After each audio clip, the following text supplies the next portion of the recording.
whatever that might mean for you. Don't try and work it out. Just see what happens.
find yourself thinking a lot, just see if you can release in your legs a little bit, just see if that helps.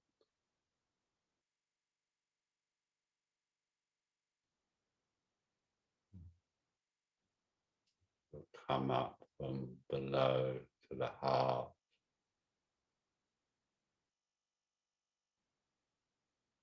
connect the heart up through the throat to the face again,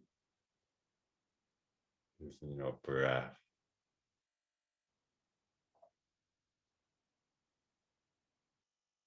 Relax the shoulders a little.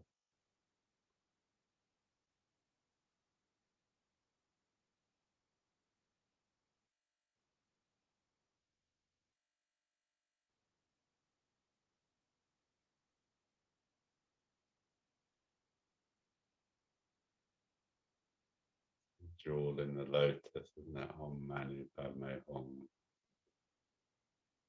The lotus of the heart and the hidden jewel coming into awareness.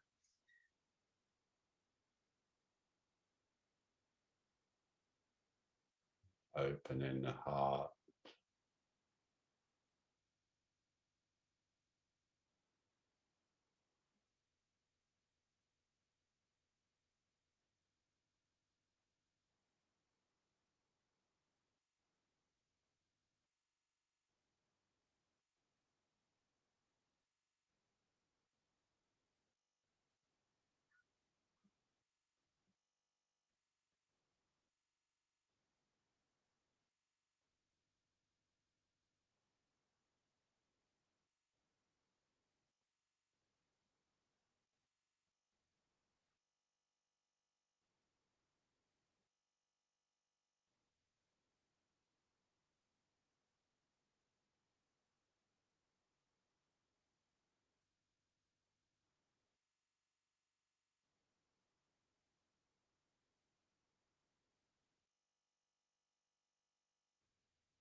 well-known Ryokan poem, in which no mind refers to the small or calculating mind.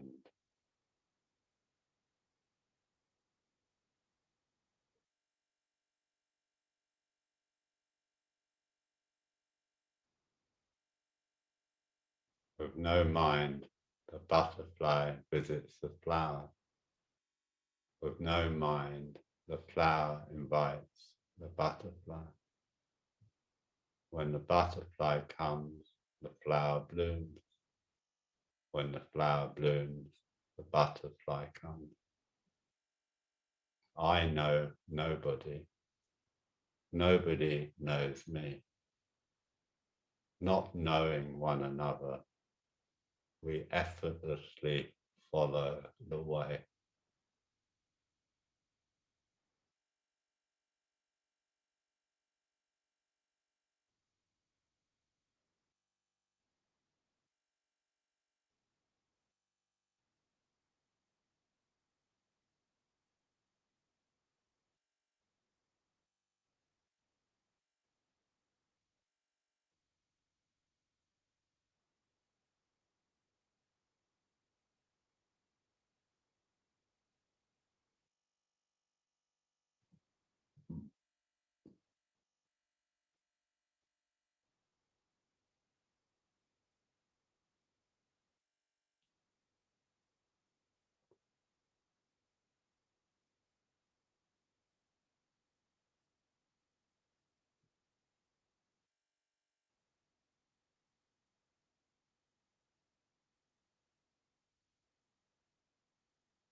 Okay, so in a minute we'll be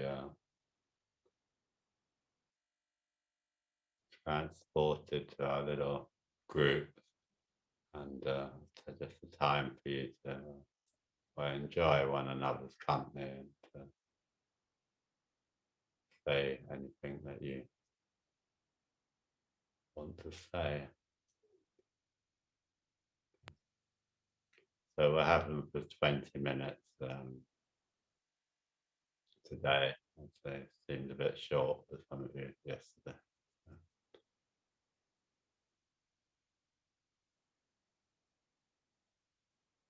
Excellent. So we're going to have these breakout rooms. Again, as I mentioned before, if you don't want to participate, it's totally okay. You will get a notification, and for you to join the breakout rooms, you have to press OK. And if you decide not to, you just cancel the dialogue, and I will put you on the waiting room while the breakout rooms go. Something before going into the breakout room. Amy is asking Paramananda if what is the poem that you read? Oh, the Ryokan poem. I don't think it has a title. Maybe I don't know that it has a title actually. Thank you. Biocan. It's quite famous one. Maybe it's called With No Mind. I don't know. I'm not sure. I don't Thank think you. it has a title. Great. So I will send everyone into the breakout rooms. Have a great time. Thank you. See you soon, ish.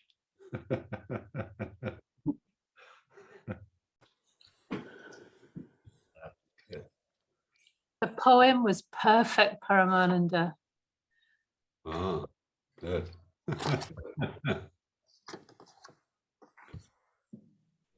Let's wait a few more seconds for the remaining people to come back.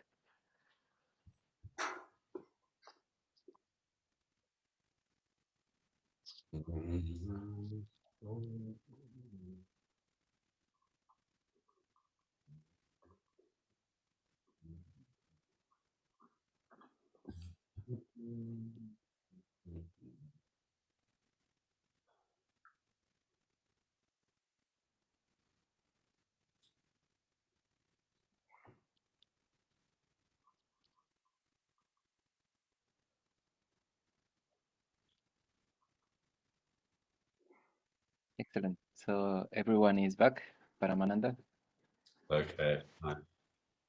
So we've got a little bit of time. So we'll just see if any of you've got anything you want to ask or share. So, I think that, yes, Ursula, we had her question pending from yesterday. Just a quick reminder that on Thursday we will have a full Q&A session. So we have actually kind of 20 minutes now for conversations. This is a small space for conversation, someone that you want to share. So I will pass on to Ursula, that she wanted to participate yesterday.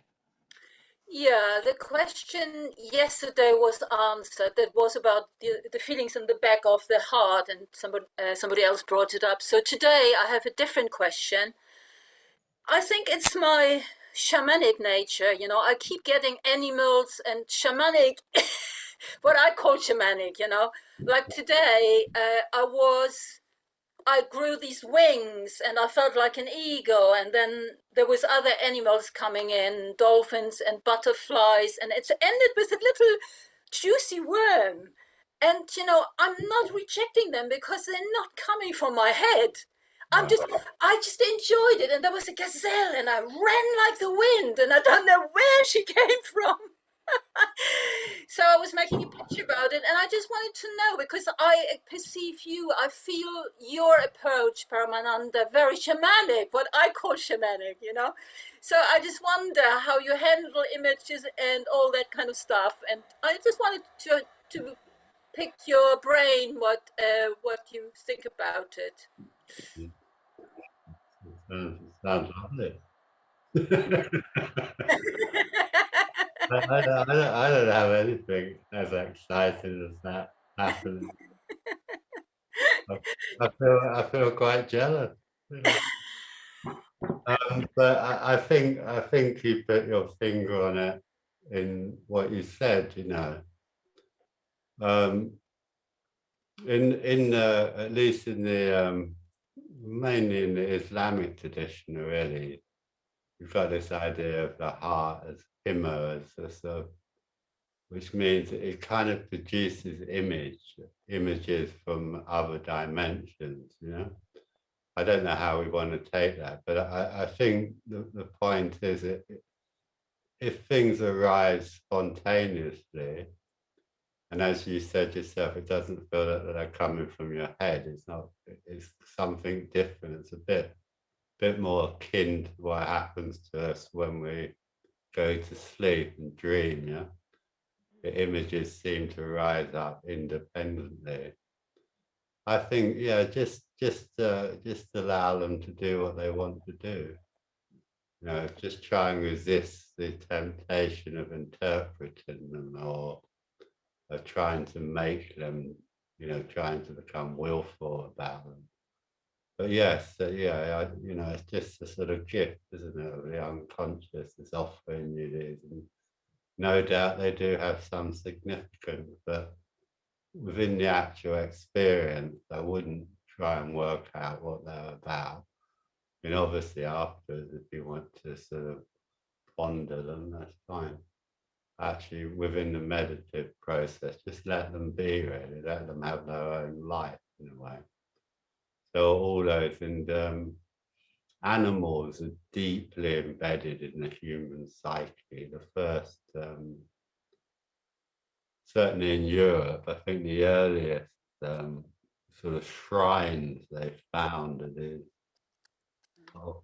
in the Alps, in the caves in the Alps. They found these bear skulls, very obviously made into sort of ritual objects. You know, I think this is the case. Many of the very early gods, you know, pre-Greek, like the Egyptian gods, they're very often half human and half animal, aren't they? Sometimes referred to as typhoons, where you get this, and in a lot of shamanic traditions, like the Aboriginal tradition in Australia, animals have both, all animals have a human ancestor as well as an animal ancestor. So all this sort of indicates how deeply animals are embedded in our psyche and how they represent animal presences in our psyche. And so, yeah, you know, just enjoy them, really. Yeah, it's lovely.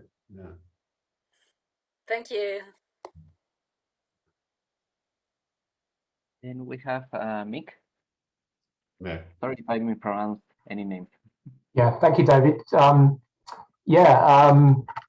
This is a question I was going to ask anyway, if there was time. And then amazingly in my group, other people were kind of thinking along the same lines. So I'm speaking on behalf of my group as well.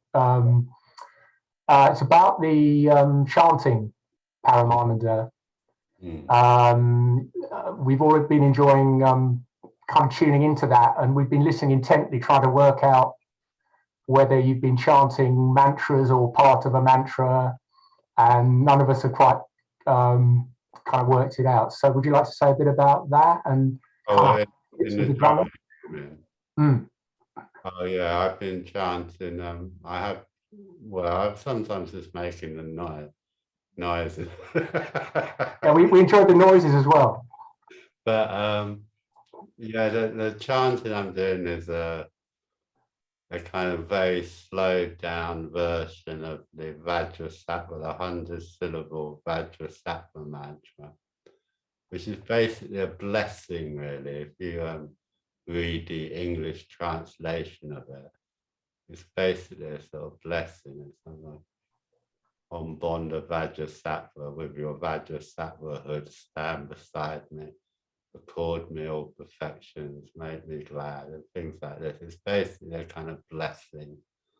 I think that's the spirit in which I'm doing it, as a sort of blessing, as it were, if that makes sense. Thank you. It does. Or Vajrasattva mantra, or my own interpretation of it. Yeah.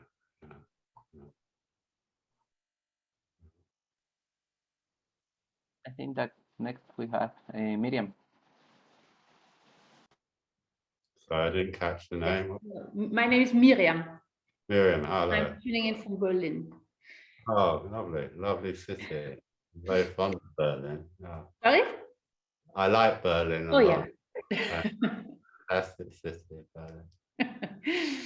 Yeah, so I have a question, and maybe it's more like a question for the last day, but so I really I found the grounding meditations we did extremely helpful, and today I was much more distracted than the days before, and so I was wondering if you would suggest that it's helpful to just stay with the grounding. And I really mean because I also have trouble finding a daily meditation routine, and I thought this might be a way to or it's just something to try, and I could do this for months, like just the grounding. Do you think that's a good idea? Do it for years. Do it for years. Okay, because you said that, like, It should always be part of it anyway, and if you find yourself distracted, yeah, I'll just come back to whatever helps you do that, you know. I wouldn't worry. You can't really overdo it, you know. You can't really have too much samatha. You know, I know this is maybe rather a funny thing to say, but I'm using this word samatha. It just means calming, really. You can't really have too much of it, and what will happen if you develop it enough, when insights come, they will have much more of a chance to become embodied, if you like, rather than just be a sort of cathartic experience that then just sort of disappears. Yeah. So you're preparing the ground really for the seed of insight in a way to flourish. So you can't really do it too much. I mean, in a way, everything I do in my own meditation is really just about trying to align and release. And I sort of trust that the rest, in a way, it will take care of itself. It's such an interesting thing, this, of course, because once we start using the will, we're immediately back into what, you know, might be called small mind or ego consciousness, or whatever word we want to use for that, you know. So I don't think you can, just follow your, well, in English we'd say follow your nose. I don't know if that's a German expression, but, you know, follow. it makes sense, yeah. Follow your instinct, trust. You know, it doesn't matter, you know, you just learn. I mean, this is a very general point, really. I would really encourage people, as long as, but you know, you can do that if you're fairly grounded. You can just follow what happens and not worry too much, you know. But if you're not grounded, of course, it's very hard to do anything without the ground, if you like, without having established the ground. Everything else won't really stick, I don't think, you know. It won't really take root, you know. So we've got the preparation of ground. That's really the main thing we're always trying to do, in a way. And as I say, the rest will flower of its own accord when it's ready, sort of thing, yeah. So yeah, I think that sounds fine to me. Yeah. Thank you very much. That was very helpful.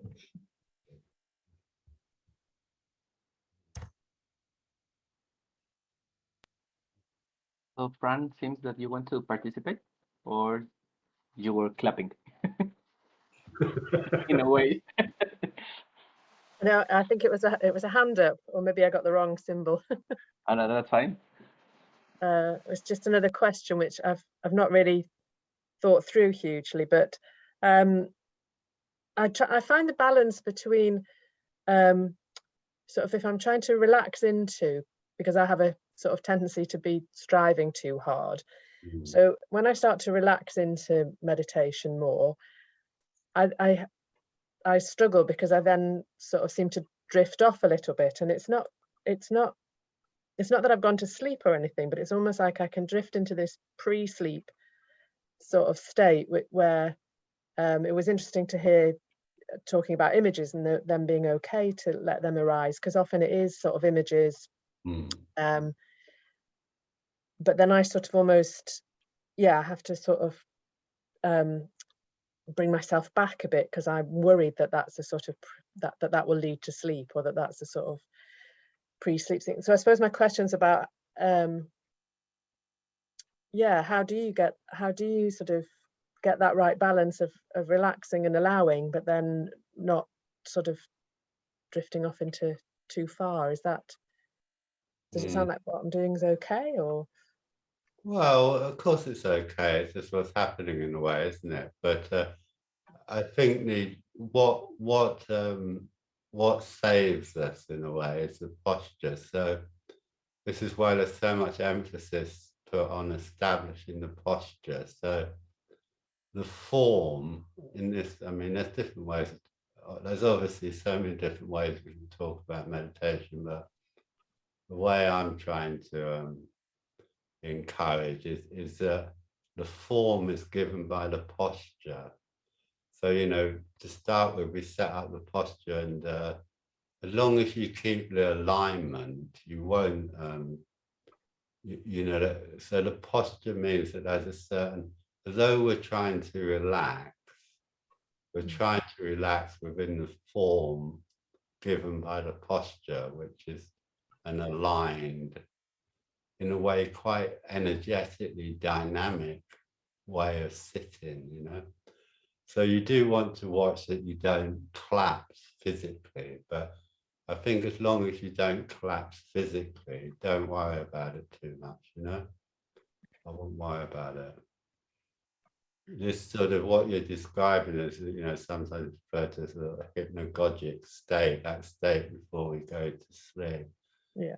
And in a way, if you can have that, but keep the form, that's the ideal, really.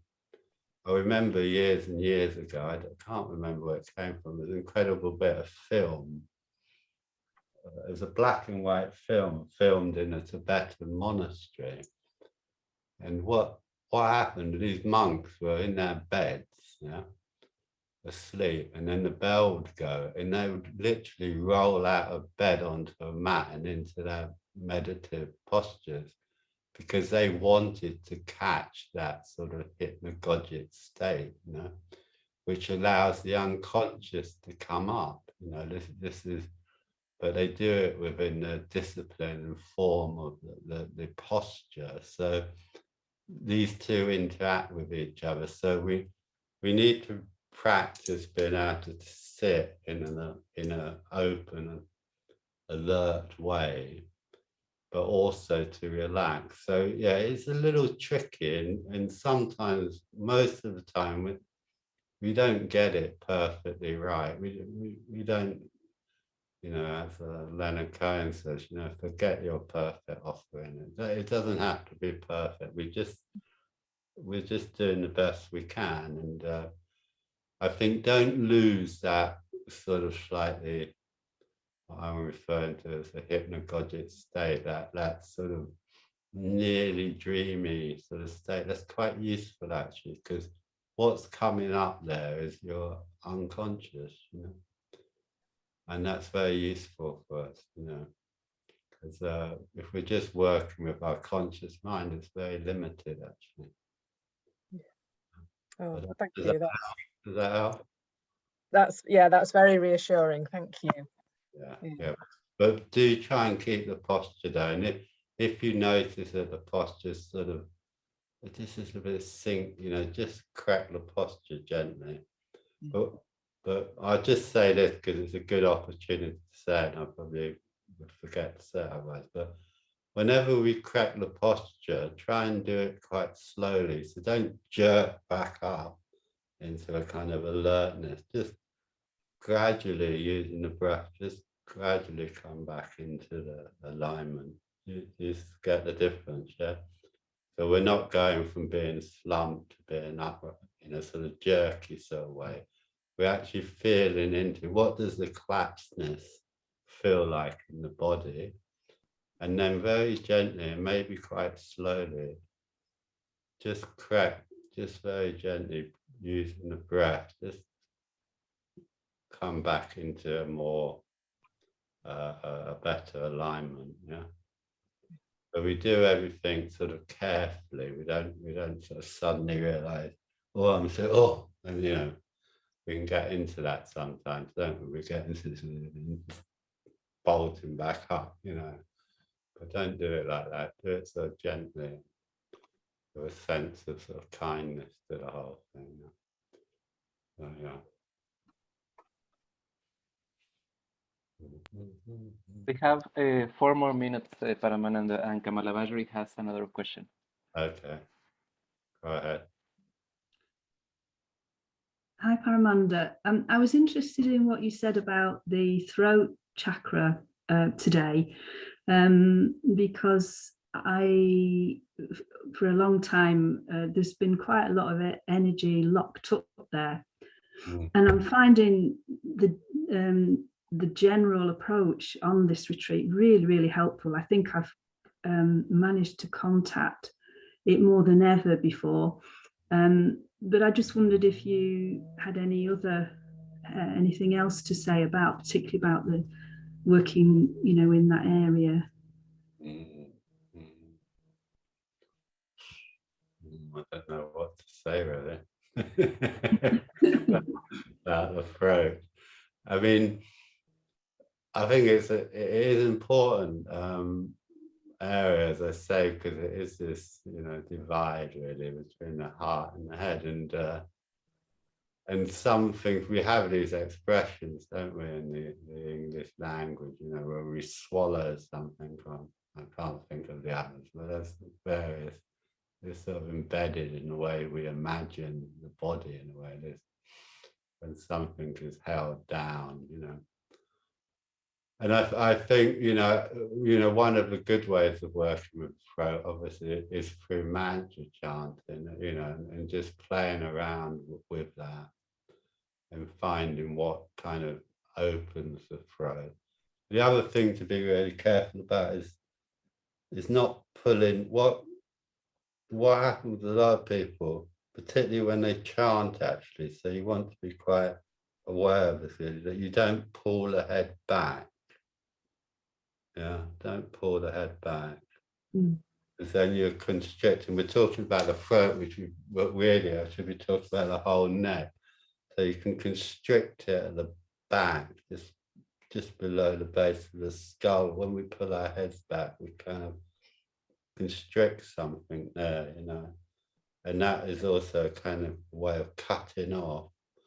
So obviously we can constrict, we can drop the head too far where that'd be a constriction, but we can also pull the head back, and that's also a kind of constriction at the back.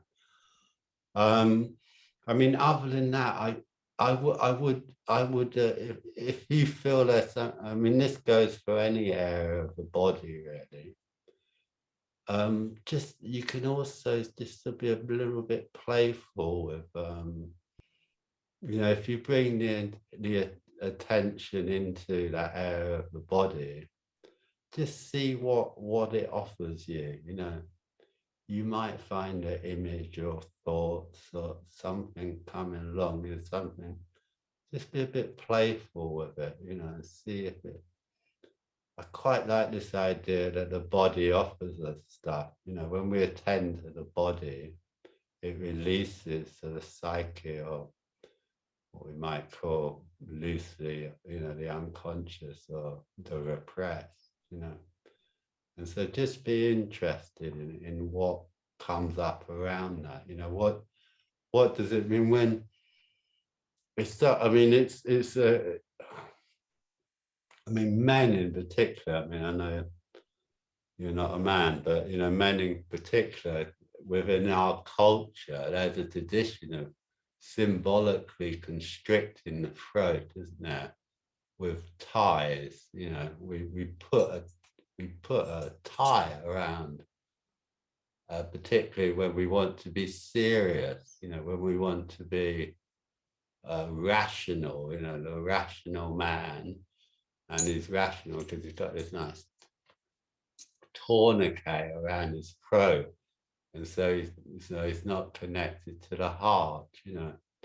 So I mean, that's just what comes to my mind when I'm thinking about the throat, and it might be completely different for you, but that sort of thing. Just let yourself sort of play with it a little bit and see what comes out, you know, see what's around.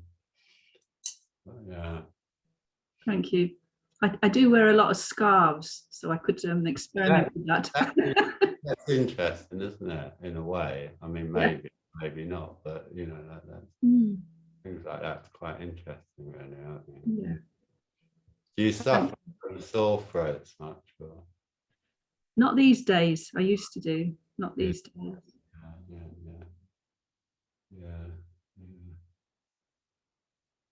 Do a bit of singing as well. That's quite nice, isn't it? Mm. Bit of singing, I don't know. Sing in the shower or whatever.